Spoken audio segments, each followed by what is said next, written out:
Hello dear students, once again welcome back to the MK Jain classes. और हम लोग बेटा पढ़ रहे हैं anatomy of the flowering plant. Anatomy of flowering plant में बेटा हम लोग टिश्यूज की बात कर रहे हैं। और टिश्यूज में as I have already told you and already studied you, क्या पढ़ा दिया हम लोगों ने आपको? Meristematic tissue we have already covered up, xylem we have already covered up. So today is the term of phloem first. तो सबसे पहले हम क्या पढ़ेंगे? हमारा कॉम्प्लेक्स परमानेंट टिश्यू में क्या रहता है? फिलोयम रहता है। तो today will talk about the phloem. तो बेटा phloem is a type of complex permanent tissue. किस लिए होता है फिलोयम? सबको पता है। जाइलम का क्या फंक्शन था? Conduction of water and the dissolved minerals, है ना, जो भी मिनरल्स ऑर्गेनिक हो इनऑर्गेनिक हो। And what is the primary function of phloem? Primary function का फंक्शन, मेन फंक्शन क्या है फिलोयम का? फिलोयम का मेन फंक्शन होता है बेटा कंडक्शन या ट्रांसपोर्टेशन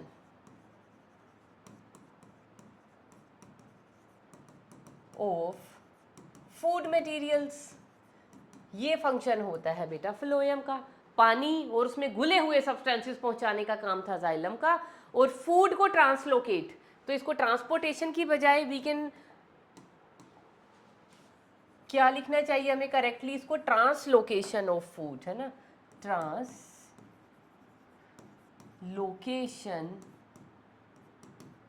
ऑफ फूड। कौन करवाता है बेटा? फिलोयम करवाता है। अब जाइलम अगर आपको याद हो, मैंने क्या लिखवाया था? यूनिडायरेक्शनल फ्लो था वहां पे वाटर का।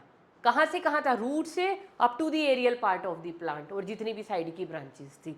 यहाँ पे कैसा है? यहाँ पे मल्टी डायरेक्शनल है। In all direction it is possible. तो मेन डायरेक्शन क्या रहती है बेटा? ट्रांसपोर्टेशन ऑफ फूड की फ्रॉम दी सोर्स, जहाँ पे बन रहा है फूड। कहाँ पे बनता है? लीव्स में। वहाँ से to all other part of the plants, जहाँ जहाँ पे उनकी खपत है, जहाँ जहाँ पे उनकी असिमिलेशन होगी। तो सोर्स से सिंक रहेगा और सारी पॉसिबल डायरेक्शन में वो चल सकता है। ओके, तो अब यहाँ पे ये तो हो गया बेटा फंक्शन के बारे में। अब फ्लोयम का हमें क्या पढ़ना है? फ्लोयम के कंपोनेंट्स है जिनको हम बोलते हैं एलिमेंट्स। जैसे जाइलम के पढ़े थे, जाइलम किन चार चीज़ों का मिलके बना था बेटा? ट्रैकीड्स थे, वेसल थे, जाइलम फाइबर थे और जाइलम पेरेन्काइमा था। जिनमें से सिर्फ और सिर्फ xylem parenchyma was living, rest other cells were dead. यहाँ पे भी क्या होगा? जो फ्लोयम है it is made up of 4 type of cells, इसलिए तो हमने इसको कॉम्प्लेक्स की कैटेगरी में रखा है। कैसे? 4 टाइप की सेल्स मिलेंगी जो स्ट्रक्चरली एक दूसरे से डिसिमिलर होंगी, लेकिन उनका ओरिजिन और उनका function almost all the cells are performing the similar set of function together. तो बेटा फ्लोयम की अगर हम बात करें तो एलिमेंट्स ऑफ फ्लोयम, या तो आप एलिमेंट्स लिख लीजिए और you can write down the components of phloem. क्या क्या कंपोनेंट होंगे बेटा फ्लोयम के? कितनी छोटी छोटी क्लासेस से हम लोग पढ़ते हुए आ रहे हैं, है ना। लिखने की जरूरत है कि डायरेक्टली स्टार्ट कर दे? चलो पहले लिख लेते हैं। तो सबसे पहला बेटा जो हमारे पास है that is the sieve tubes या सीव ट्यूब सेल। दूसरा आ जाता है बेटा हमारे पास that is companion cells. Thirdly हमारे पास आ जाते हैं फ्लोयम फाइबर्स। नेक्स्ट बेटा हमारे पास आ जाते हैं फ्लोयम पेरेन्काइमा। तो ये 4 कंपोनेंट हैं या ये 4 टाइप की बेटा सेल्स हैं जिनका कौन बना हुआ है? फ्लोयम। तो let's start with the discussion of sieve tubes first. तो सबसे पहले हम किसकी बात करेंगे? सीव ट्यूब सेल्स की। चलिए, अब सीव ट्यूब सेल्स क्या है बेटा? ये along with the companion cell मैं ये कहूँगी। चलो पहले सीव ट्यूब के बारे में पढ़ते हैं। कैसी हैं ये? इलोंगेटेड सेल्स हैं, लंबी लंबी हैं। कैसी हैं? इलोंगेटेड सेल्स हैं। सबसे बड़ी बात, लिविंग है भाई। यहाँ पे सिर्फ एक ही टिश्यू डेड मिलेगा, that is phloem fibres. Phloem fibre हमें मिलेंगे सिर्फ यहाँ पे डेड, अदरवाइज जितनी 3 टाइप की सेल बची हैं ऑल आर लिविंग। तो इलोंगेटेड सेल्स हैं, लिविंग हैं और विदाउट एनी न्यूक्लियस हैं। क्योंकि न्यूक्लियस होता है जब ये बनी है। किन से बन रहा है ये सब कुछ? पेरेन्काइमेटस सेल ही मॉडिफाई हो रहे हैं। तो ये जब सेल्स बनी थी तो इनके अंदर न्यूक्लियस मौजूद था, लेकिन एट मैच्योरिटी ये क्या बन जाएंगी? ई न्यूक्लिएटेड। अपना न्यूक्लियस जो है लूज कर देंगी। तो एट मैच्योरिटी becomes enucleated। और कैसा स्ट्रक्चर कैसा होता है, देखो बेटा वैसे तो मैं एक डायग्राम आपके पास लेके आई हूँ। ये जो बीच में बनाई हुई है ना ये वाली सेल, ये जो वाइटिश कलर की हमें दिखाई दे रही है, ये सारी की सारी सेल क्या है? This cell is known as the sieve tube element या सीव सेल। अब ये लंबी सी सेल है। अब हम किधर बनाएं, चलो हम नेक्स्ट पेज पे इसको ड्रॉ कर लेते हैं। बेटा ये है हमारे पास एक लंबी सी सेल ऐसे। अब इस सेल के पास यहाँ पे प्रेजेंट है, चलो इतना भी लंबा नहीं करते इसको थोड़ा, क्योंकि मुझे 2-3 बनानी पड़ेंगी। तो this is one sieve cell, उसके बीच में क्या है? Sieve plate. This is another sieve cell, और ये क्या प्रेजेंट है बेटा? Sieve plate. तो this is one sieve tube cell, this is another sieve tube cell. मैंने कितनी सीव ट्यूब सेल बनाई है? 2। और दोनों के ऊपर क्या प्रेजेंट है? There is present a plate like disc like structure. क्या प्रेजेंट है? Sieve plate. और इस सीव प्लेट के अंदर क्या प्रेजेंट है बेटा? छोटी छोटी परफोरेशंस प्रेजेंट है, छोटे छोटे पोर्स प्रेजेंट है, जिसकी वजह से ये जो सीव प्लेट है ना, इट लुक्स लाइक अ छन्नी। सीव समझते हैं ना, छन्नी क्या होती है? छानने के लिए जो यूज हो, क्योंकि उसमें छोटे छोटे पोर प्रेजेंट होते हैं। तो हम इनको लेबल करना पहले स्टार्ट करते हैं। What is this? This is the sieve tube cell. तो हम 2 को लेबल करेंगे तो सीव ट्यूब सेल्स। अब सीव ट्यूब सेल, मैन इनके अंदर न्यूक्लियस तो प्रेजेंट नहीं है, नहीं तो ये डेड है, नहीं लिविंग है। लिविंग है, कैसे लिविंग है? इनके पास साइटोप्लाज्म प्रेजेंट है। कहाँ प्रेजेंट है? At the periphery. कहाँ पे प्रेजेंट है बेटा साइटोप्लाज्म? यहाँ पे ऐसे साइड्स में साइटोप्लाज्म प्रेजेंट है। ये लो, तो बीच में क्या है? पेरिफेरी पे अगर साइटोप्लाज्म गया है तो इसका मतलब बीच का जो सेंट्रल स्पेस है किसी चीज ने ऑक्यूपाई किया है। वहां पे क्या प्रेजेंट है? Large vacuole. क्या प्रेजेंट है? इसको अभी हम लेबल कर देंगे। तो ये क्या है? ये स्ट्रक्चर क्या है? This is the peripheral cytoplasm. देखो आप लोग ना बेटा इन चीज़ों को रट्टा लगाते हो, रट्टा लगाने की ज़रूरत ही नहीं है, सिर्फ आप समझने की कोशिश करना। चीज़ों को हम यहीं पे जोड़ देंगे। देखो लंबी लंबी सीव ट्यूब सेल है। सीव ट्यूब सेल के पास क्या प्रेजेंट है? ये चीज़ क्या प्रेजेंट है? इसको हम क्या बोलते हैं? This is known as sieve plate. और सीव प्लेट के पास बेटा क्या प्रेजेंट है? ये छोटी छोटी छोटे छोटे जो छेद हमने बनाए हैं, पोर्स, इनको हम क्या बोलेंगे? सीव पोर्स। तो सीव ट्यूब सेल्स आपस में जुड़ी हुई हैं, तो डिस्क लाइक स्ट्रक्चर इनके बीच में क्या है? एक तरह का कंपार्टमेंटलाइजेशन। मतलब ये क्या है? एक तरह के, इनको एक ट्यूब सेल, उसके ऊपर दूसरी टिकी है, उसके ऊपर तीसरी टिकी है, तो सबके बीच में क्या प्रेजेंट है? डिस्क लाइक स्ट्रक्चर, जिसको हम क्या बोलते हैं? सीव प्लेट। और उस सीव प्लेट के अंदर क्या प्रेजेंट है? परफोरेशन या पोर्स। उन पोर्स को हम क्या बोलते हैं? सीव पोर्स। किसके लिए? भाई खाने का, ताकि फ्लो हो पाए। फूड ऊपर जाना है ऊपर जाए, नीचे आना है नीचे जाए, तो बाई डायरेक्शनल फ्लो यहाँ बड़ा इजीली हो जाता है। अब मैम और क्या है इसके पास प्रेजेंट? पेरिफेरल साइटोप्लाज्म है। अब पेरिफेरल साइटोप्लाज्म है तो बीच में क्या प्रेजेंट है? बीच में बेटा यहाँ पे प्रेजेंट है वैक्यूल। ये क्या चीज प्रेजेंट है? This is the vacuole, large vacuole. और यहाँ पे भी हम छोटी छोटी सीव पोर्स बना दें। ये लो, सारी की सारी छन्नी में क्या प्रेजेंट है? There are present sieve pores. ये लो, अब मैम इसके पास साइटोप्लाज्म है, सब कुछ है, और ये लिविंग सेल है। लिविंग सेल है तो मेटाबॉलिज्म चल रहा होगा। न्यूक्लियस है नहीं, तो इसका मेटाबॉलिज्म कौन कंट्रोल कर रहा है? कल को अगर इस सेल में कहीं डैमेज हो जाए, इसको रिपेयर कौन करेगा? इसको कमांड कौन देगा? And why nucleus is not present? अगर ये लिविंग है तो न्यूक्लियस शुड बी प्रेजेंट। क्यों? मेटाबॉलिज्म चलाना है भाई, सारी कमांड्स कहाँ से आएंगी? न्यूक्लियस से। अब यहाँ पे क्योंकि इनके पास अपना न्यूक्लियस नहीं है, तो कोई बात नहीं बेटा, यहाँ पे क्या प्रेजेंट होता है? यहाँ पे प्रेजेंट होती हैं साथ में इनके कंपेनियन सेल्स। ये देखो ऐसे, this is one companion cell, this is another companion cell. इस तरह से क्या प्रेजेंट होती हैं? There are present companion cells. तो ये जो व्हाइट वाली सेल्स मैंने बनाई है ना, इनके कंपेनियन बैठे हुए हैं। किस चीज़ के लिए? इनको सपोर्ट करने के लिए कि डू नॉट वरी, अगर आपके पास न्यूक्लियस नहीं है, कोई बात नहीं, आपका मेटाबॉलिज्म हमारा न्यूक्लियस हैंडल कर लेगा। और आपको न्यूक्लियस रख के करना भी क्या है, क्योंकि अगर आपका न्यूक्लियस बैठा होगा तो वो कमांड देगा, क्योंकि यहाँ से फूड कहाँ जाना है, ऊपर नीचे इधर उधर सब डायरेक्शन में। न्यूक्लियस को तो बड़ी प्रॉब्लम होगी, क्या चल रहा है ये, है ना। न्यूक्लियस तो बड़ा डिसिप्लिन्ड भाई साहब है, वो ये ऐसे इधर उधर कुछ भी चलने नहीं देंगे। तो इसीलिए न्यूक्लियस यहाँ पे प्रेजेंट नहीं है कि बेफजूल की उसकी वजह से सेल को क्या हो जाएंगी, रिस्ट्रिक्शंस। लेकिन न्यूक्लियस के बिना इसका मेटाबॉलिज्म नहीं चलेगा। तो मेटाबॉलिज्म कौन चला रहा है, इसके पास ही इसके दोस्त बैठे हुए ना, कंपेनियन सेल। इसकी हर मुश्किल का जवाब है इनके पास। कोई बात नहीं, तू लिविंग रह, लेकिन तुझे जो भी ज़रूरत होगी, कोई रिपेयर प्रोटीन की ज़रूरत है, किसी भी तरह की ज़रूरत होगी, तो हमारा nucleus is always present for your help. हम हमेशा प्रेजेंट हैं। तो इसीलिए अब यहाँ पे हम क्या कर सकते हैं बेटा, इसको ना अभी जुड़ी कैसे होती हैं आपस में, छोटे छोटे यहाँ पे क्या प्रेजेंट होते हैं, पैसेजेस प्रेजेंट होते हैं। अब सपोज करो ये सेल टूट गई है, सीव ट्यूब सेल में किसी भी तरह का कोई भी डैमेज हो गया है। अब डैमेज रिपेयर करने के लिए कौन जाते हैं, प्रोटीन्स। अब प्रोटीन कहाँ, किसकी कमांड से, न्यूक्लियस है ही नहीं, तो क्या करेंगी कंपेनियन सेल, क्या करेंगी, इनका न्यूक्लियस वो प्रोटीन के लिए कोड करेगा, कमांड करेगा, प्रोटीन्स बनेंगी, और वो प्रोटीन इन पोर के थ्रू कहाँ चले जाएंगे, इधर जा सकते हैं। दूसरा, खाना भी जो आता है, खाना कहाँ आता है, कंपेनियन सेल के अंदर आता है। कंपेनियन सेल से वो फूड किस में एंटर कर जाएगा, इनटू दी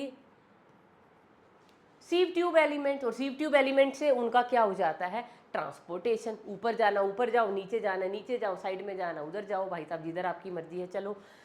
तो कंपेनियन सेल किस किस चीज़ में इसको हेल्प कर रहे हैं, कंपेनियन सेल इसका मेटाबॉलिज्म चला रहे हैं। इसके पास अपना न्यूक्लियस नहीं है, तो ये एक ही न्यूक्लियस को दोनों लोग शेयर कर रहे हैं। तो जो भी प्रोटीन इसको चाहिए, कुछ भी चाहिए, वो इसको दे देगा। अब जैसे फूड भी आया, फूड यहाँ पे आया, तो सोल्यूट कॉन्सेंट्रेशन यहाँ पे बढ़ जाएगी। फूड क्या है, अरे भाई सुक्रोज ही तो है। क्या बनता है, ग्लूकोज। मान लो आपको ग्लूकोज समझ में आता है ना कि फोटोसिंथेसिस में क्या बनता है, ग्लूकोज। तो वो जो स्टार्च है, जो ग्लूकोज है, वो सारा का सारा कंपेनियन सेल में आया। कंपेनियन सेल में किधर, सेल सैप में घुला हुआ है। सोल्यूट कंसंट्रेशन यहाँ ज़्यादा हो गई, यहाँ पे फूड नहीं है, यहाँ पे कम है, तो एक तरह का कॉन्सेंट्रेशन ग्रेडियंट मेंटेन हो जाता है, जिसको प्रेशर ग्रेडियंट भी बोलते हैं। उस प्रेशर ग्रेडियंट को बैलेंस करने के लिए कुछ सोल्यूट पार्टिकल इधर मूव हो जाते हैं। तो ट्रांसपोर्टेशन ऑफ फूड भी कहाँ, कंपेनियन सेल से कहाँ जा रहा है, into the sieve tube elements. अगर नहीं समझ आ रहा है मत समझो, हमें तो सिर्फ स्ट्रक्चर पढ़ने हैं, क्योंकि ये सारा का सारा काम हम कहाँ करने वाले हैं, अभी चैप्टर आएगा हमें ट्रांसपोर्टेशन इन प्लांट्स, तो वहाँ पे हम इसको पढ़ेंगे सारा का सारा चैप्टर। तो ये सारी की सारी प्रोसेस मैं आपको वहाँ समझाऊंगी। तो पहले तो ये बताइए, अभी मैंने आपको दो चीज़ें यहाँ पे क्लियर कर दी हैं। एक तो कर दिया है सीव ट्यूब सेल्स क्या होती हैं, इलोंगेटेड सेल है जिनके बीच में लार्ज वैक्यूल है, ई न्यूक्लिएटेड है, पेरिफेरल साइटोप्लाज्म है, उनके दोनों एंड्स पे क्या प्रेजेंट है, सीव प्लेट प्रेजेंट है। सीव प्लेट्स के अंदर क्या प्रेजेंट है, सीव पोर्स, किसके लिए, फूड की ट्रांसपोर्टेशन के लिए। साथ में चिपकी हुई बैठी है कंपेनियन सेल। कंपेनियन सेल और इनके बीच में भी क्या प्रेजेंट है, पिट्स प्रेजेंट है। उन पिट्स के थ्रू क्या हो जाता है, एक्सचेंज ऑफ मटेरियल पॉसिबल है दोनों के बीच में। व्हाट इट, इसीलिए नाम भी तो कंपेनियन से याद रखना, ये रियल वाले सच्चे वाले दोस्त हैं, सच्चे वाले कंपेनियन हैं ये कंपेनियन सेल्स। तो बेटा ये जो सीव ट्यूब सेल है यहाँ पे दिखाई दी, जो मैंने ये बनाई थी, तो सीव ट्यूब सेल्स जो है लंबी लंबी सेल्स हैं। अब ये जो इनकी एक सीव प्लेट बनाई है, सीव प्लेट के बीच में ये देखो, सीव प्लेट के बीच में आपको दिखाई दे रही है परफोरेशन, ये देखो यहाँ पे खाली ये बना रखे हैं पोर्स, किसके लिए, फूड की मूवमेंट के लिए। पोर्स आर प्रेजेंट, ये देखो इसमें कितने क्लियर दिखाए हुए हैं, यहाँ से भी यहाँ से भी यहाँ से भी यहाँ से भी, और ये छोटे छोटे छोटे ये देखो सारे पोर्स बनाए हुए हैं इधर इधर इधर। तो सीव ट्यूब के थ्रू फूड ऊपर नीचे जा रहा है। और साथ में इनके कौन चिपकी हुई हैं, ये हैं बेटा कंपेनियन सेल्स, ये देखो ये और कंपेनियन सेल में क्या बनाया हुआ है, न्यूक्लियस। तो ये है कंपेनियन सेल्स। तो लिख दें हम, तो सीव ट्यूब सेल्स का काम क्या, इलोंगेटेड सेल हैं, लिविंग हैं, एट मैच्योरिटी ई न्यूक्लिएटेड हो जाती हैं। और इनके पास क्या प्रेजेंट है, इनके पास प्रेजेंट है बेटा सीव ट्यूब, सीव प्लेट्स, और सीव प्लेट्स के पास क्या प्रेजेंट है, सीव पोर्स। Got it. दूसरा हमारे पास एलिमेंट क्या आ जाता है बेटा, सेकंड एलिमेंट हम लोगों ने जो पढ़ना है फ्लोएम का, that is the companion cell. अब कंपेनियन सेल्स भी मैंने बता दी कैसी सेल्स हैं भाई, ये भी इलोंगेटेड सेल्स हैं, ठीक है। कहाँ पे प्रेजेंट है, इनके साथ चिपकी हुई हैं, वो आप लिख लेना, present lateral to the sieve tube cells. उसके बाद क्या है, लिविंग सेल्स हैं, कैसी हैं, और न्यूक्लिएटेड सेल्स हैं, न्यूक्लिएटेड सेल्स। और बहुत सारे जो फंक्शंस थे वो मैंने आपको बोल के बता दिए, उनको आप लोग भी तो कुछ करोगे ना, सारा का सारा स्पून फीडिंग मैं थोड़ी करूँगी, जो भी मैंने समझाया है ना तो वो सारा आप लिख दोगे। और दोनों कैसे कनेक्टेड है एक दूसरे से, थ्रू पिटेड वॉल। दोनों के बीच में क्या प्रेजेंट है, यहाँ से यहाँ से यहाँ से exchange of food is possible. तो small small small small pits are present in between the two cells for exchange of material. तो कंपेनियन सेल मैंने समझा दी, सीव ट्यूब सेल्स आप लोगों ने पढ़ ली। अब बात ये अब जैसे वहां पे थे ट्रेकीड्स प्रेजेंट थे, टेरिडोफाइट से ही प्रेजेंट थे, टेरिडो के पास थे, जिम्नो के पास थे, एंजियो के पास थे।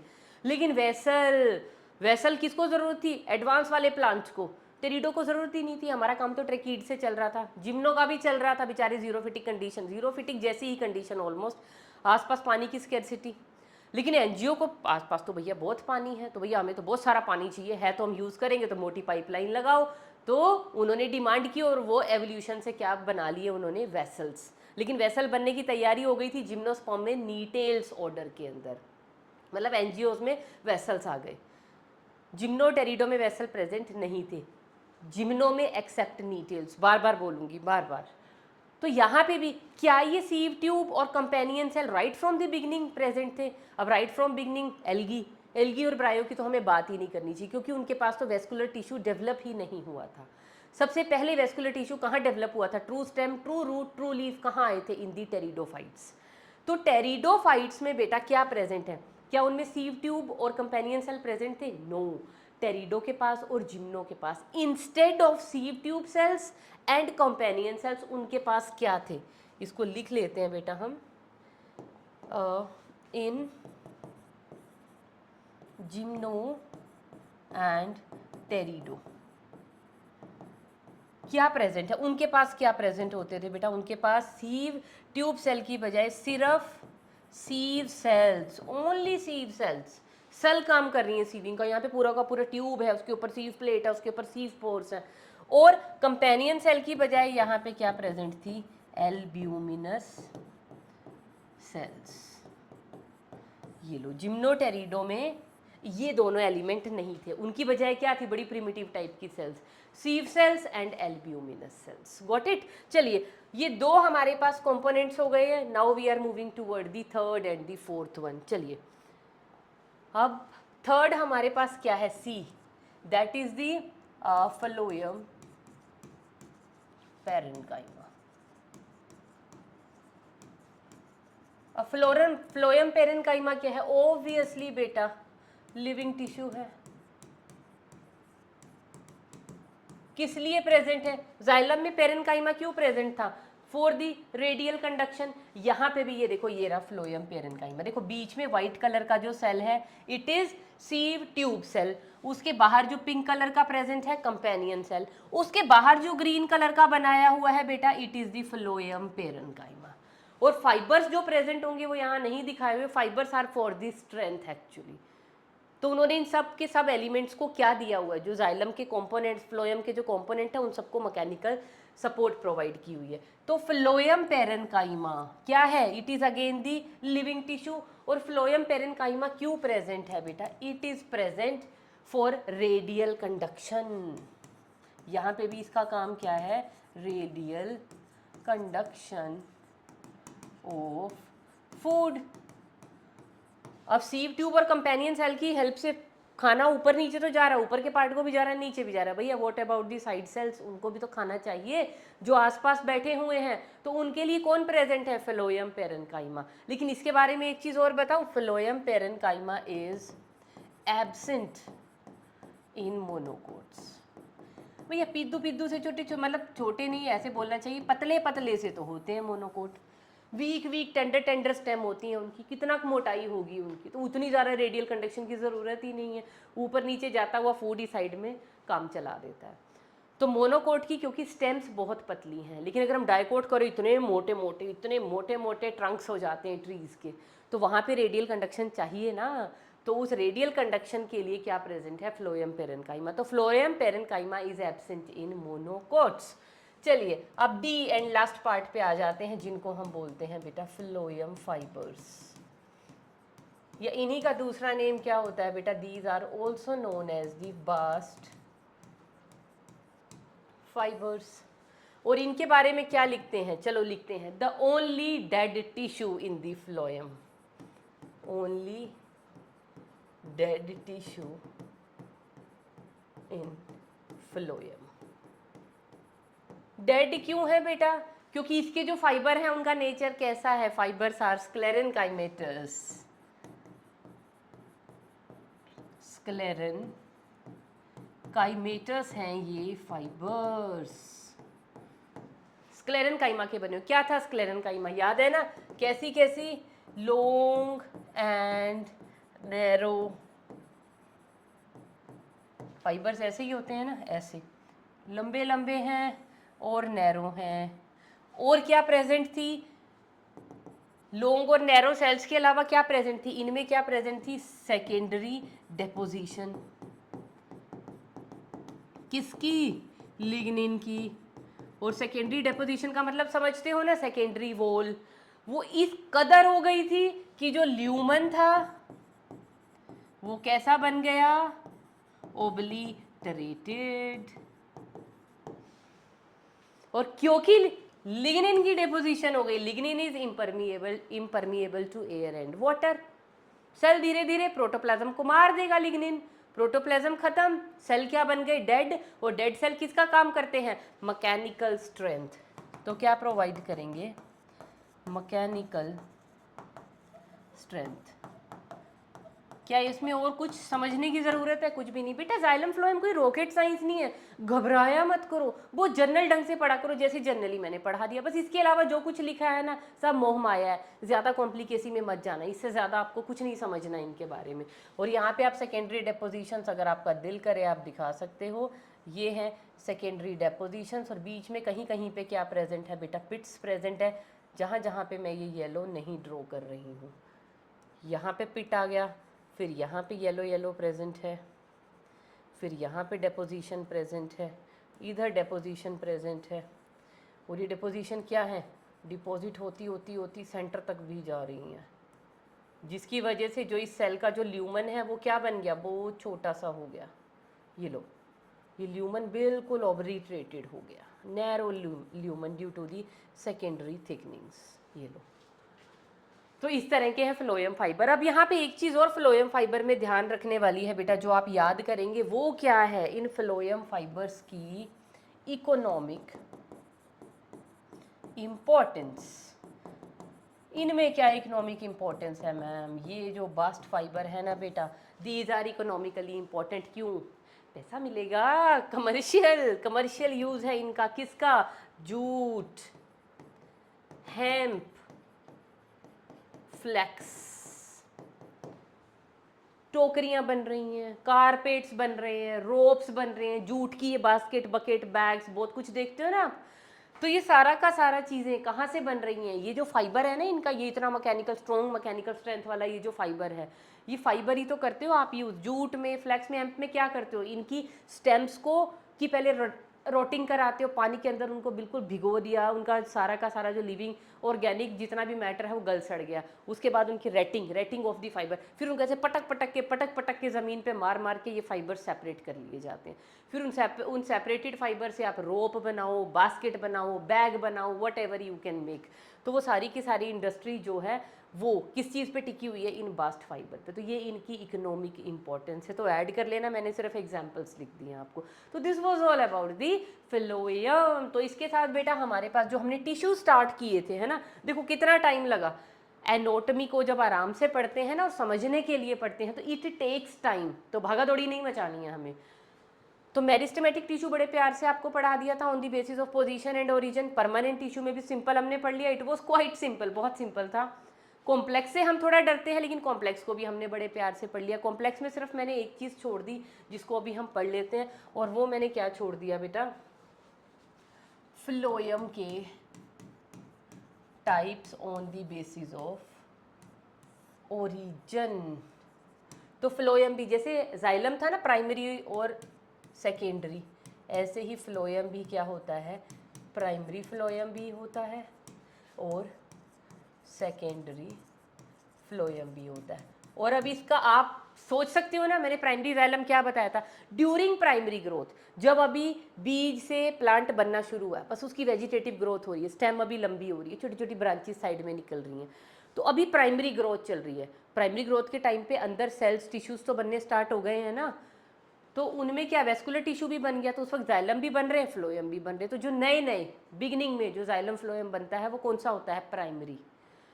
फिर सेकेंडरी कब बनता है, प्लांट की वेजिटेटिव ग्रोथ हो गई, वो कहते हैं हम लंबे तो हो गए भाई, अब हमें क्या होना, बड़े होना, हमें मोटा भी होना है। तो जब वो अपना गर्थ इंक्रीज करने लगेंगे, डायामीटर इंक्रीज करने लगेंगे, तो उस टाइम पे कौन बनना शुरू होता है, सेकेंडरी जाइलम और सेकेंडरी फ्लोएम। तो ये कब बनता है primary phloem, during primary growth. और प्राइमरी ग्रोथ का मतलब समझ गए, इंक्रीज इन दी लेंथ। और सेकेंडरी फ्लोएम कब बनता है बेटा, during secondary growth. Secondary growth का मतलब लंबे तो हो गए प्राइमरी ग्रोथ में, अब हमें मोटा होना है। तो जैसे प्राइमरी जाइलम दो तरह का होता है, ऐसे प्राइमरी फ्लोएम भी क्या होता है, प्रोटोफ्लोएम जो पहले बनेगा और मेटाफ्लोएम जो बाद में बनेगा। और इनको प्राइमरी सेकेंडरी क्यों बोलते हैं, ये प्राइमरी मेरिस्टेम से बना है, फिर उससे परमानेंट हो गया, वो परमानेंट टिश्यू दोबारा से मेरिस्टेमेटिक हुए तो वो क्या होगी, सेकेंडरी मेरिस्टेम, उससे बनता है सेकेंडरी फ्लोएम। इसलिए इसको प्राइमरी सेकेंडरी इसलिए भी बोलते हैं। अब बेटा नेक्स्ट हमारे पास जो टॉपिक स्टार्ट होता है चैप्टर में, that is the tissue systems. अब टिश्यू सिस्टम्स क्या है, सेल्स की और टिश्यूज़ की हमने बारीक, मतलब टिश्यू के बारे में हमने पढ़ लिया, मेरिस्टेमेटिक टिश्यू क्या होता है, मेरिस्टेमेटिक सेल्स क्या होती है, परमानेंट सेल क्या होती है, परमानेंट टिश्यू क्या होता है ना, सिंपल टाइप क्या थी टिश्यू की, कॉम्प्लेक्स, ये सब कुछ हम लोग पढ़ चुके हैं। तो अब इन टिश्यूज़ को मिला दो और इन टिश्यू को ऑर्गेनाइज कर दो इनटू टिश्यू सिस्टम। क्योंकि हमें चैप्टर में आगे क्या पढ़ना है, हमने एनाटॉमी पढ़नी है, रूट की, स्टेम की, लीफ की, with respect to the dicot and monocot. तो मैंने फिर वही चीज़ कही थी, जब आप सेक्शन काटेंगे उसको अंदर से देखेंगे, सेल्स और टिश्यूज तो आपको पता चल गए, पर वहाँ पे आपको ना टिश्यू सिस्टम्स देखने को मिलेंगे। मैं उन एनाटॉमिकल पार्ट्स को, उन सेक्टोरियल डायग्राम में आपको दिखाऊंगी कि ये देखो ये एपिडर्मल टिश्यू है, एपिडर्मल टिश्यू कौन कौन सी सेल की लेयर है, कौन कौन से टिश्यूज़ को मिला के मैम एपिडर्मल टिश्यू बना। तो हमें अब वो टिश्यू सिस्टम पढ़ने हैं। जब हम एनाटॉमी देखेंगे तो हमें वहाँ पे 3 तरह के टिश्यू सिस्टम्स देखने को मिलते हैं। तो सबसे पहला जो टिश्यू सिस्टम बेटा हमें देखने को मिलता है, that tissue system is, the first type of tissue system is which is known as the epidermal tissue system। क्योंकि जब भी हम रूट को, स्टेम को या लीफ को काटेंगे तो सबसे बाहर उसकी एक प्रोटेक्टिव लेयर प्रेजेंट होती है ना, एपिडर्मिस की। और एपिडर्मिस के पास उसके अलावा क्या क्या प्रेजेंट है, स्टोमेटा हो सकता है, अगर रूट की एपिडर्मिस है रूट हेयर हो सकते हैं, स्टेम की एपिडर्मिस है तो स्टेम हेयर्स हो सकते हैं जिनको ट्राइकोम्स बोलते हैं, हेयर एंड देयर और टाइप की मॉडिफिकेशंस हो सकती हैं। तो एपिडर्मल टिश्यू सिस्टम में हमें एपिडर्मिस के बारे में पढ़ना है, द आउटर मोस्ट लेयर, और उसकी मॉडिफिकेशंस एंड एक्सटेंशंस उनके बारे में पढ़ना है। और दूसरे टाइप का टिश्यू सिस्टम बेटा हमारे पास आ जाता है which is known as the ground tissue system. And lastly will study about the vascular tissue system. अब वेस्कुलर टिश्यू सिस्टम तो समझ रहे हो ना, हम यहाँ वेस्कुलर बंडल्स की बात करेंगे, जाइलम फ्लोएम की बात करेंगे। तो अंदर ये हो गया, सबसे बाहर ये हो गया, तो उसके अलावा जो कुछ बचा उसको हम बोलते हैं ग्राउंड टिश्यू सिस्टम। इसके अंदर कोर्टेक्स आ जाता है, इसके अंदर एंडोडर्मिस आ जाती है, और जो जो भी आएगा मैं आपको बताती रहूँगी। हाइपोडर्मिस भी प्रेजेंट हो सकती है समटाइम्स, ठीक है, सेकेंडरी कोर्टेक्स, प्राइमरी कोर्टेक्स, वो सभी चीज़ें वो हम बाद में पढ़ेंगे। तो आज का हमारा गोल क्या है, will start with the epidermal tissue system. और ये टिश्यू सिस्टम, इससे ज़्यादा होचपोच करनी चाहिए हमें क्या, चलो अभी नहीं करते, अभी आप घबरा जाओगे। तो will directly start with the epidermal tissue system. तो एपिडर्मल टिश्यू सिस्टम हेडिंग तो हमने लिखी दी है। तो एपिडर्मल टिश्यू सिस्टम किस चीज़ का बना हुआ है, यहाँ पे हम क्या पढ़ेंगे, है ना, क्या पढ़ना है हमें एपिडर्मल टिश्यू सिस्टम में, will study about the epidermis. और क्या पढ़ेंगे एपिडर्मिस के अलावा, एपिडर्मल अपेंडेजेस, अगर एपिडर्मिस में किसी तरह की अपेंडेजेस प्रेजेंट हैं या मॉडिफिकेशंस प्रेजेंट हैं।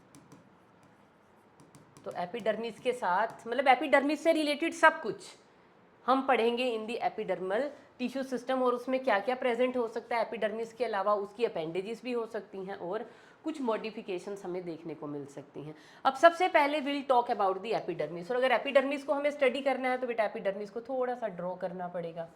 कहाँ पे करें, यहीं पे कर लिया जाए, चलो।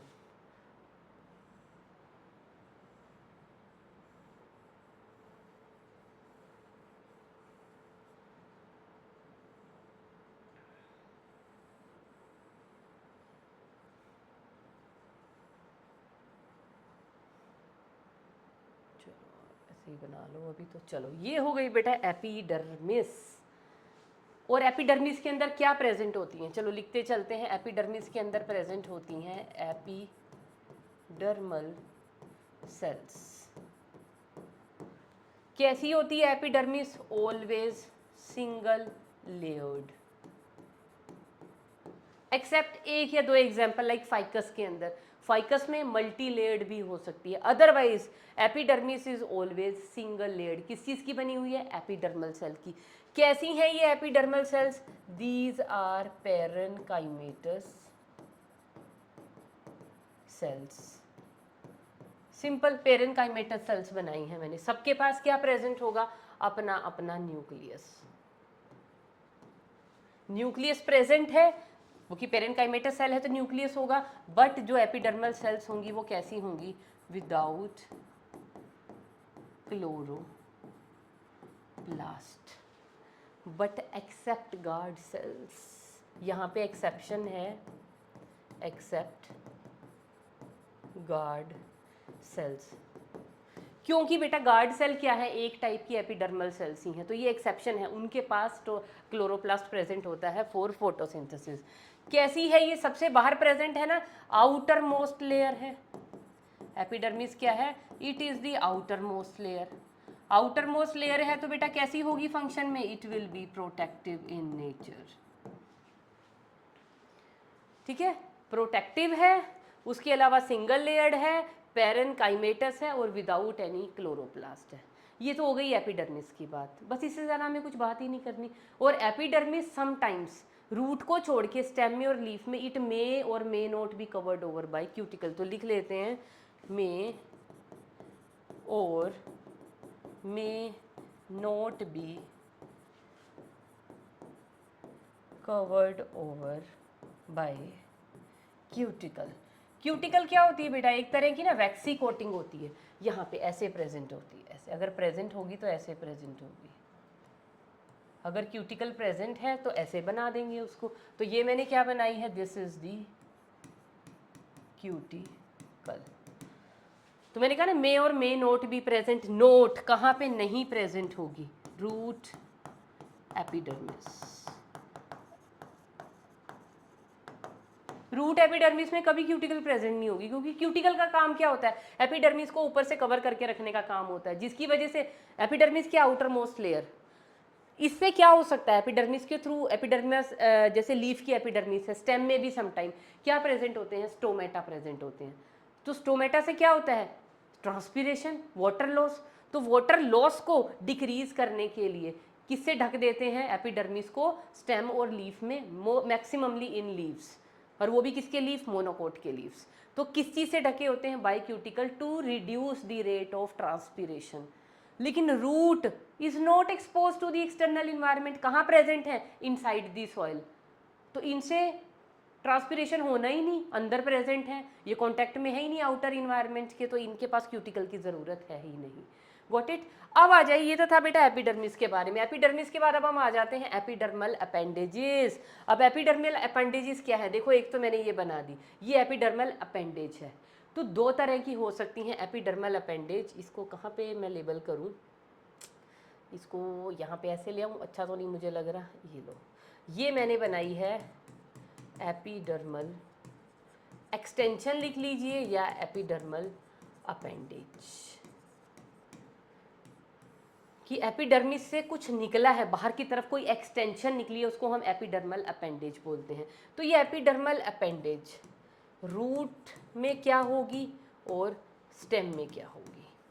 अगर रूट की एपिडर्मिस की बात करें, रूट की अगर एपिडर्मिस है उसमें ये जो एक्सटेंशन प्रेजेंट होगी इसका नेम क्या होगा, इसको हम बोलेंगे बेटा रूट हेयर। और अगर यही अपेंडेज अगर ये स्टेम की है, अगर ये एपिडर्मिस स्टेम की है और उसमें इस तरह का आपको कोई एक्सटेंशन दिखाई दे रहा है तो उस एक्सटेंशन को या अपेंडेज को हम क्या बोलेंगे, that is known as stem hair. और स्टेम हेयर के लिए अप्रोप्रिएट टर्म क्या होती है बेटा, that is known as trichome. क्या बोलते हैं, ट्राइकोम। What it.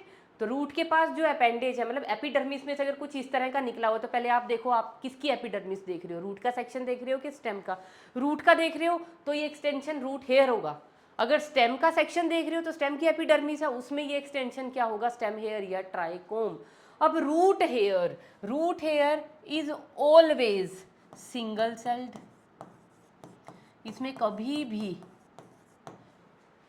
ये देखो पूरा यही सेल थी, बस इसी में से एक्सटेंशन निकल गई। मैंने कहीं पे क्या इसमें ऐसे सेप्टास बनाए हैं, नहीं बनाए।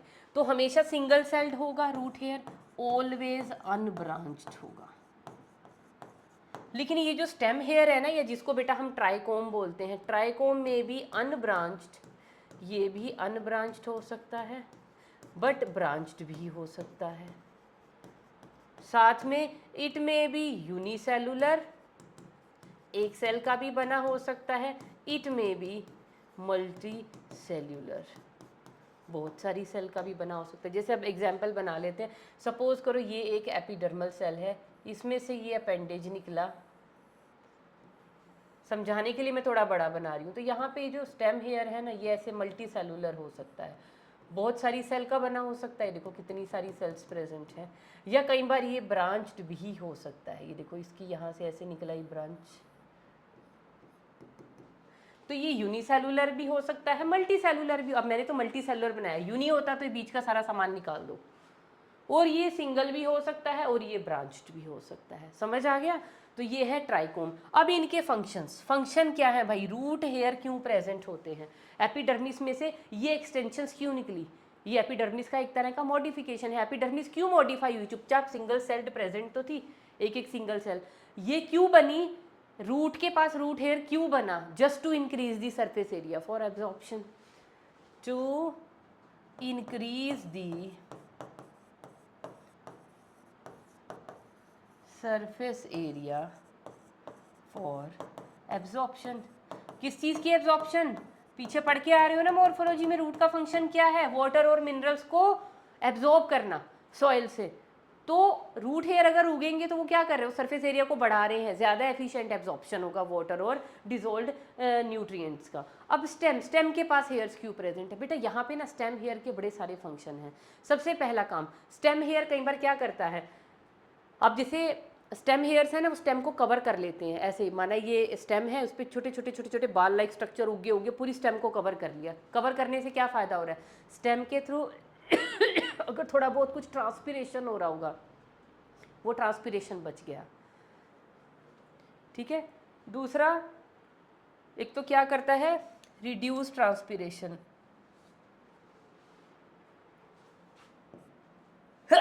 सॉरी, एक तो ट्रांसपिरेशन में को कम करने में हेल्प कर रहे हैं। दूसरा, कई बार ये क्या होते हैं, जो रूट हेयर होते हैं ना, बड़े तीखे नुकीले वुडी हो जाते हैं, प्रिकल्स लाइक, है ना, थॉर्न्स लाइक, कांटे जैसे हो जाते हैं, चुभने वाले।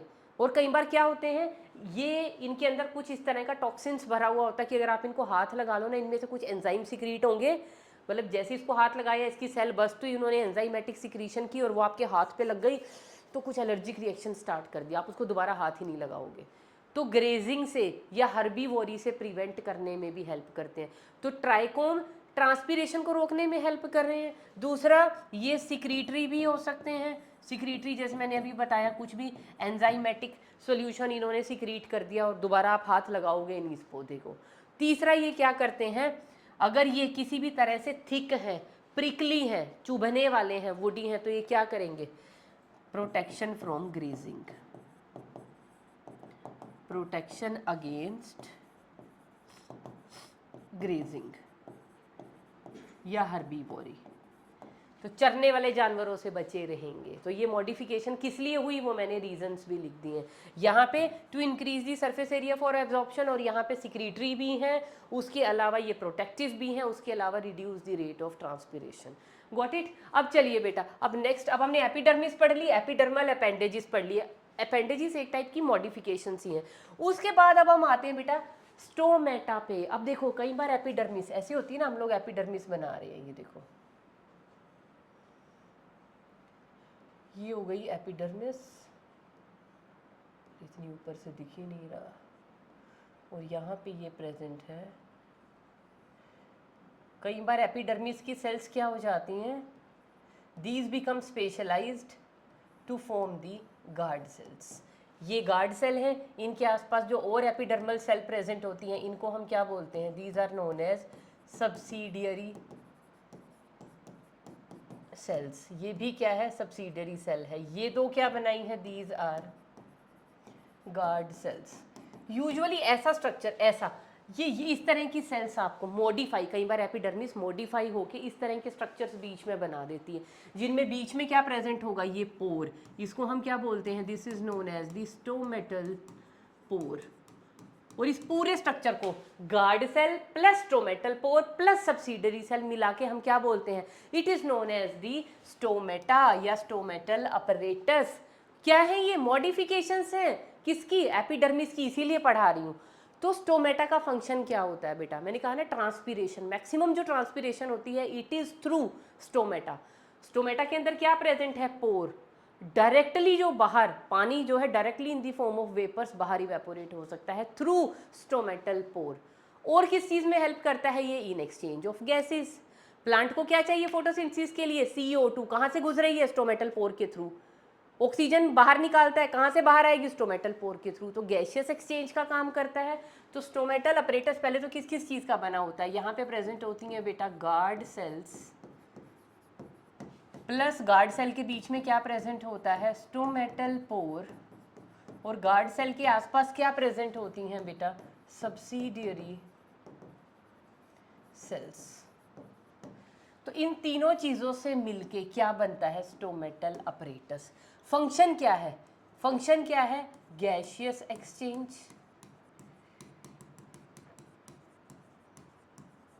और क्या फंक्शन है बेटा इनका, that is transpiration, loss of water from the surface of leaf और स्टेम। तो मैक्सिमम स्टोमेटाज हमें कहाँ पे मिलते हैं, इन द लीफ। और कहाँ पे, कौन से लीव्स पे, डाइकोट और मोनोकोट लीफ में अलग अलग जगह पे स्टोमेटा मिलते हैं। मोनोकोट लीफ में मतलब लीफ को अगर हम देखेंगे ना बेटा, दो एपिडर्मिस होती हैं लीफ के पास। अभी हम जब एनाटॉमी सेक्शन में जाएंगे ना लीफ की, तब मैं आपको वहाँ पढ़ाऊंगी, आप देखेंगे दो एपिडर्मिस होती है, एक अपर एक लोअर। तो अपर एपिडर्मिस और लोअर एपिडर्मिस में equal number of stomata present होते हैं लीफ में। लेकिन अगर मैं डाइकोट्स की बात करूं तो लोअर एपिडर्मिस में ज़्यादा नंबर ऑफ स्टोमेटा प्रेजेंट होते हैं। तो इतनी कॉम्प्लिकेसी में हम अभी नहीं जाएंगे, जब हम एनाटॉमी पढ़ेंगे इतनी सारी चीज़ों की बात हम वहाँ पे करेंगे। तो come on to the stomatal apparatus. ये स्टोमेटल अपरेटस बनाया गया है बेटा किसका, डाइकोट्स का। मैम आपने कैसे पहचाना, ये देखो बेटा गार्ड सेल्स को देखो, गार्ड सेल कैसी बनाई हुई हैं, दीज आर किडनी शेप्ड। तो किडनी शेप गार्ड सेल कहाँ होती हैं, डाइकोट्स में। इधर ये वाला स्टोमेटल अपरेटस बनाया गया है बेटा मोनोकोट्स के लिए। कैसे पहचाना गया, इनकी गार्ड सेल को देखो डम्बल शेप्ड हैं, कैसी हैं, जैसे डम्बल होते हैं। तो यहाँ पे क्या है, डम्बल शेप्ड गार्ड सेल्स, ये पहचान है। और यहाँ पे पहचान क्या है हमारे पास, किडनी शेप्ड गार्ड सेल्स। और अगर कभी भी आ जाए ना बेटा, क्या एपिडर्मिस सेल के अंदर क्लोरोप्लास्ट होता है, नेवर। क्या कभी ऐसा हो सकता है किसी हार्श केस में कि हाँ एपिडर्मल सेल के पास क्लोरोप्लास्ट है, तो वो कौन सी सेल होंगी, वो एपिडर्मल सेल कौन सी होंगी, guard cell. This is the exception. ये क्या है, स्पेशलाइज्ड एपिडर्मल सेल है जिनके पास क्या प्रेजेंट है, स्टोमेटा। दिखा दिए जाए, ये बेटा मैंने क्या हाईलाइट किया है, गार्ड सेल। और गार्ड सेल के अंदर क्या प्रेजेंट है, ये देखो इस तरह के स्ट्रक्चर्स दिख रहे हैं ना, ग्रीन ग्रीन कलर की छोटी छोटी, आपको बड़ी लाइट सी दिख रही होंगी ये डॉट्स। तो ये डॉट्स क्या है, अरे पेन का कलर कैसे चेंज हो गया, हाँ ये जो रेड कलर से मैंने दिखाए हैं, वैसे वो ग्रीन से वहाँ इधर भी दिख ही नहीं रहे हैं, तो ये जो रेड कलर के स्ट्रक्चर हैं, ये रेड कलर के स्ट्रक्चर क्या हैं, दीज आर क्लोरोप्लास्ट। तो गार्ड सेल कैसी होती हैं, गार्ड सेल्स होती हैं बेटा photosynthetic in nature. Guard cell के बीच में क्या प्रेजेंट है, पोर। और गार्ड सेल को आप ध्यान से देखो, इनकी ये जो इनर वॉल है इसको कितना मोटा काला कर रखा है, और जो बाहर वाली है ये थोड़ी थिन है। किस लिए, जब इनमें टर्गर मूवमेंट्स होती हैं, सब चीज़ें आप आगे आने वाले चैप्टर्स में पढ़ोगे, मतलब जब इसमें पानी की एंट्री होती है आसपास की सेल से, जब ये पानी एब्जॉर्ब करता है, ये सेल ऐसे फ्लैसिड पड़ी हैं, जब इनके पास पानी नहीं है तो पिचकी हुई पड़ी हैं, और इनका ये जो बीच का पोर है इट इज़ क्लोज्ड। जैसे इनको आसपास सब्सिडरी सेल क्या प्रेजेंट है, इनके आसपास की एपिडर्मल सेल है, उनसे जब इनके अंदर पानी भरना शुरू करेगा, ये सेल्स फूलनी शुरू होंगी, ऐसे फूलनी शुरू हुई तो इनके बीच का ये जो पोर है, क्योंकि सेल फूल गई एकदम टर्जिड हो गई, तो इनके बीच का पोर ओपन हो गया, उसको हम बोलते हैं stomata has been opened up, खुल गया स्टोमेटा। और ये गार्ड सेल में ये लेयर मोटी क्यों है और ये पतली क्यों है, क्योंकि मैक्सिमम जो वाटर का प्रेशर है, ये वाली लेयर पतली क्यों है, ताकि थिन जगह पे, थिन लेयर पे क्या लगेगा, ज़्यादा प्रेशर, और वो ज़्यादा फूलेगी। और अंदर वाली जो है कम, रबड़ बैंड की तरह एक्ट कर रहा है, अंदर वाला क्या है, मोटा रबड़ बैंड है, उसमें अगर टर्गर प्रेशर आया भी तो वो बहुत ज़्यादा नहीं खींचेगी, ज़्यादा खींच गई तो भैया ये पोर इतना बड़ा हो जाएगा और एक ही बारी में भूम करके वेपर बन के पानी साफ लीफ से, है ना। तो और यहाँ पे क्या प्रेजेंट है, एक चीज़ मिसिंग है बेटा, बीच में बना लेना न्यूक्लियस, यहाँ इन्होंने मेंशन ही नहीं किया, न्यूक्लियस तो प्रेजेंट होगा ना सेल में, ये स्काई ब्लू कलर से मैंने क्या बना दिया है, हम दिख ही नहीं रहा है, तो यहाँ पे क्या प्रेजेंट है, यहाँ पे और यहाँ पे ये क्या प्रेजेंट है, दिस इज द न्यूक्लियस। और क्या प्रेजेंट है बेटा, इस तरह से ना मायोफाइब्रिल्स प्रेजेंट होती हैं, ऐसे।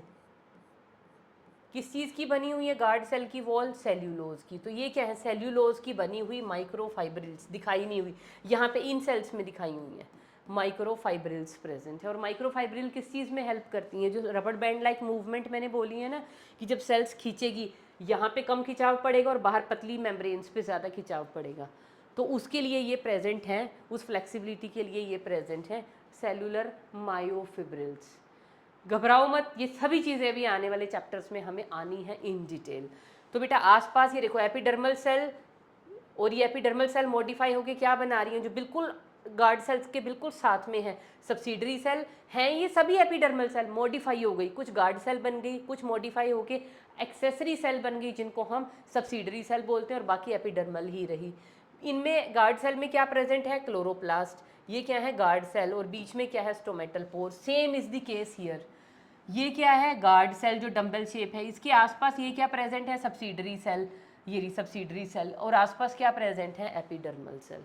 तो किस लिए ये एपिडर्मिस को मॉडिफाई होना पड़ा इस स्ट्रक्चर में, स्टोमेटल अपरेटस में, क्यों वो मॉडिफाई हुई, for the exchange of gases and for it is meant for the transpiration purposes. तो अब आ गए function of the epidermal tissue.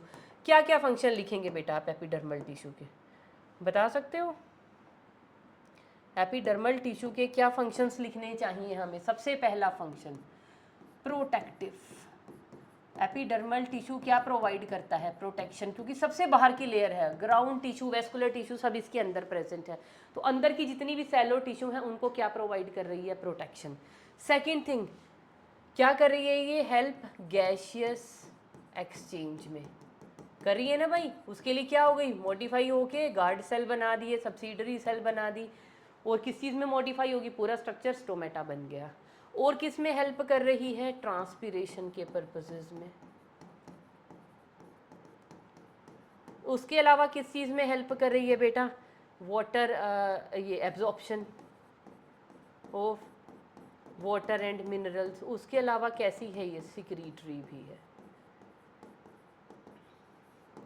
ये फंक्शन याद है, प्रोटेक्शन का क्या है, ट्राइकोम भी प्रोटेक्शन का फंक्शन करता है, अगर वो मैंने बताया प्रिकली हो जाए, प्रिकी से हो जाए, ट्राइकोम अगर स्टिफ हो गए, चुभने वाले हो गए तो प्रोटेक्शन। उसके अलावा क्योंकि ये सबसे बाहर प्रेजेंट है लेयर, ऑटोमेटिकली क्या है, प्रोटेक्टिंग है। गैशियस एक्सचेंज, कैसे गैशियस एक्सचेंज हो रहा है, जब ये मॉडिफाई हो जाती है इनटू स्टोमेटा। ट्रांसपिरेशन कब हो रहा है, थ्रू स्टोमेटा। एब्जॉर्प्शन में कौन सा पार्ट इसका हेल्प कर रहा है, कौन सी मॉडिफिकेशन, रूट हेयर। सिक्रीटरी कौन है, ट्राइकोम्स, जिनको हम स्टेम हेयर बोलते हैं। और एक चीज़ और यहाँ पे बतानी रह गई बेटा, एपिडर्मिस ना कई बार, जैसे अब ये एपिडर्मिस बनाई है आपने, अरे ये है एपिडर्मिस, नॉर्मल एपिडर्मिस। लेकिन कहीं कहीं पे एपिडर्मिस की सेल्स ना ऐसे बड़ी बड़ी और मोटी मोटी हो जाती हैं। ये जो बड़ी बड़ी और मोटी मोटी सेल्स है ना, बैरल शेप सेल हो गई। इन मोटी मोटी सेल्स को बेटा हम बोलते हैं बुली फोम सेल्स। अब ये भी एक मॉडिफिकेशन है, लेकिन ये सिर्फ आपको कहाँ देखने को मिलेगा, इन मोनोकोट लीव्स। क्या हेल्प करती हैं ये बुलीफॉर्म? क्या है? जाइंट बड़ी बड़ी मोटी मोटी सेल्स हैं। कैसी सेल्स हैं? कलरलेस, कलरलेस सेल्स हैं। क्या करती हैं ये? ड्यूरिंग वाटर स्ट्रेस, अगर पानी प्रेजेंट नहीं है, आपने देखिए ना पत्ते मुरझा जाते हैं, कर्ल होना शुरू हो जाते हैं, मोनोकोट के लीफ से ऐसे कर्ल हो जाते हैं, ऐसे है वो फोल्ड होने शुरू हो जाते हैं। In the scarcity of water, पानी अवेलेबल नहीं है तो मुड़ गए पत्ते, मुरझा गए। तो ड्यूरिंग वाटर स्ट्रेस कोजेज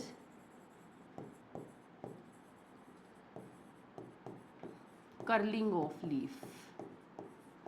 क्योंकि ये सेल्स प्रेजेंट कहाँ होती हैं? These are present mostly along the margins of leaf,